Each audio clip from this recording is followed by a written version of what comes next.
एक दिन यूएसए में एक जैनिटर था। जैनिटर मतलब होता है जो झाड़ू पोछा मारता है। उसका नाम था रोनाल्ड रीड। काफी फेमस स्टोरी है और साइकोलॉजी ऑफ मनी इस किताब में इसके बारे में चर्चा की गई। अब एक झाड़ू मारने वाला कभी भी अरबपति या करोड़पति बन सकता है क्या? आप बोलोगे कैसी बातें कर रहे हो संजय सर? बिल्कुल नहीं बन सकता। पर ये रोनाल्ड रीड बन गया। कैसे बना?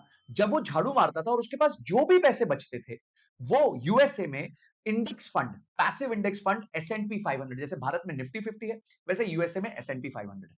तो एस&पी 500 में उस पैसे का निवेश करता। देखिए, थोड़ा सा पैसा बचता था, उस पैसे को लेता था, एस&पी 500 के म्यूचुअल फंड में डाल देता था। अगले महीने फिर थोड़ा पैसा बचता था, फिर उस पैसे को डाल के एस&पी 500 में डाल देता। ऐसे करता रहा, करता रहा, करता रहा, करता रहा।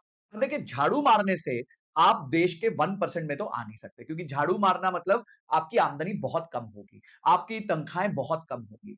पर धीरे धीरे लंबी इन्वेस्टमेंट करके क्या आप टॉप 1% में आ सकते हो? आइए इसी स्टोरी से जानते हैं। इस केस में जब रोनाल्ड रीड ने थोड़ा थोड़ा पैसा अपने इंडेक्स फंड में डालते गए, डालते गए, डालते गए, उन्होंने ये पैसा करीबन 45 से 50 साल तक निवेश किया।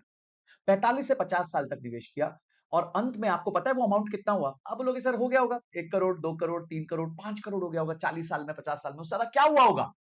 नहीं, वो अमाउंट हो गया 8 मिलियन डॉलर, यानी आज का करीबन 70 करोड़ रुपया। अब अगर आप यूएसए में सबसे वेल्दी लोगों को देखें तो जिसके पास 70 करोड़ की वेल्थ है वो यूएसए में टॉप 1% में आता है। यानी कि एक झाड़ू मारने वाला, एक जैनिटर भी धीरे धीरे निवेश करके अपने आप को टॉप 1% में ला सकता है। अगर वो अपनी आमदनी से नहीं ला पाया तो अपनी इन्वेस्टमेंट से जरूर ला सकता है। और यही मैं हमेशा सिखाता रहता हूं दोस्तों,